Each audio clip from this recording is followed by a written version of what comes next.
Total study Bangla চ্যানেলের পক্ষ থেকে সমস্ত দশম শ্রেণীর ছাত্রছাত্রীদের প্রতি রইল আমার ঐকান্তিক ভালোবাসা।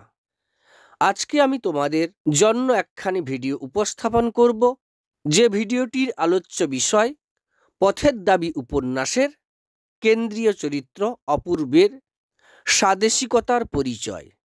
একটি পূর্ণাঙ্গ 5 নম্বরের প্রশ্ন তোমাদের সামনে উপস্থাপন করব। খুবই গুরুত্বপূর্ণ প্রশ্ন, অবশ্যই তোমরা শুনবে আর শেয়ারের মধ্য দিয়ে বন্ধুদের শুনতে সাহায্য করে দেবে।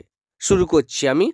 ভূমিকা: অমর কথাশিল্পী শরৎচন্দ্র চট্টোপাধ্যায়ের একটি বহু বিতর্কিত রাজনৈতিক উপন্যাস হল পথের দাবি। এই উপন্যাসের কেন্দ্রীয় চরিত্র পলিটিক্যাল সাসপেক্ট সব্যসাচী মল্লিক হলেও অপূর্ব চরিত্রটি কম গুরুত্বপূর্ণ নয়। ইনি এমএসসি উত্তীর্ণ স্বদেশী বাঙালি ছিলেন। পিতা ইংরেজ জাতির প্রতি দুর্বল থাকলেও অপূর্বর বিন্দুমাত্র ছিল না, বরং ছিল তাদের প্রতি ঘৃণা। তার মধ্যে ছিল দেশের প্রতি প্রগাঢ় প্রেম, শ্রদ্ধা ও ভালোবাসা। আলোচ্য পথের দাবি পাঠ্যাংশে স্বল্প পরিসরে অপূর্বের চরিত্রের মধ্যে যে স্বাদেশিকতার পরিচয় পাওয়া যায় তা নিম্নরূপ।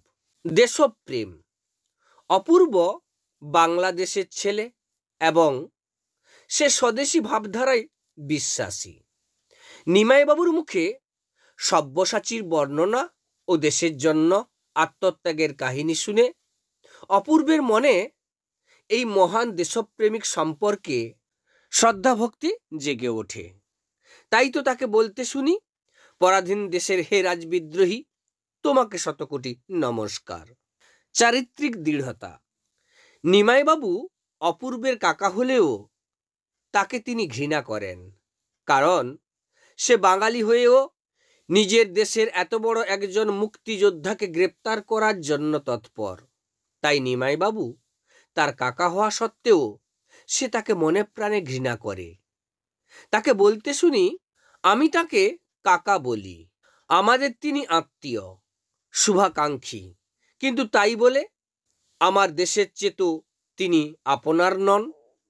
বরঞ্চ যাকে তিনি দেশের টাকায় দেশের লোক দিয়ে শিকারের মতো তাড়া করে বেড়াচ্ছেন, তিনি ঢের বেশি আমার আপনার। প্রতিবাদী: অপূর্ব মধ্যবিত্ত সংসারে শিক্ষিত বাঙালি যুবক হলেও তার মধ্যে প্রতিবাদী সত্তা হারিয়ে যায়নি।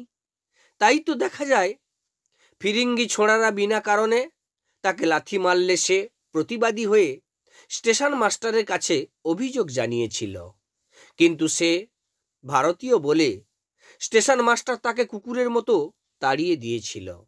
সেই অপমানের জ্বালাই যন্ত্রণায় সে ক্ষতবিক্ষত হয়ে বলে উঠেছিল, তার লাঞ্ছনা এই কালো চামড়ার নিচে কম জ্বলে না। মুক্তিযোদ্ধাদের প্রতি শ্রদ্ধা: নিমাইবাবুর মুখ থেকে সব্যসাচীর আত্মত্যাগের কথা শুনে তার প্রতি অপূর্বের ভক্তি জন্মায়। সমস্ত আন্তরিকতা ও অগাধ ভক্তি ভালোবাসা প্রেম উজাড় করে দিয়ে তাকে সে একান্ত আপনার করে নেয়। তাকে বলতে শুনি, যাকে তিনি দেশের টাকায় দেশের লোক দিয়ে শিকারের মতো তাড়া করে বেড়াচ্ছেন, তিনি ঢের বেশি আপনার। উপসংহার: সব দিক থেকে বিচার করে বলা যায় যে অপূর্ব একজন স্বদেশপ্রেমী মানুষ। স্বাদেশিকতা তার ধমনীতে ধমনীতে প্রবাহিত।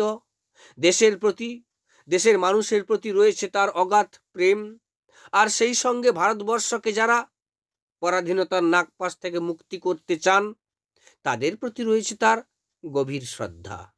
এইভাবে তোমাদের সামনে পথের দাবি উপন্যাস থেকে একখানি লং কোশ্চেন এবং অ্যান্সার তুলে ধরলাম।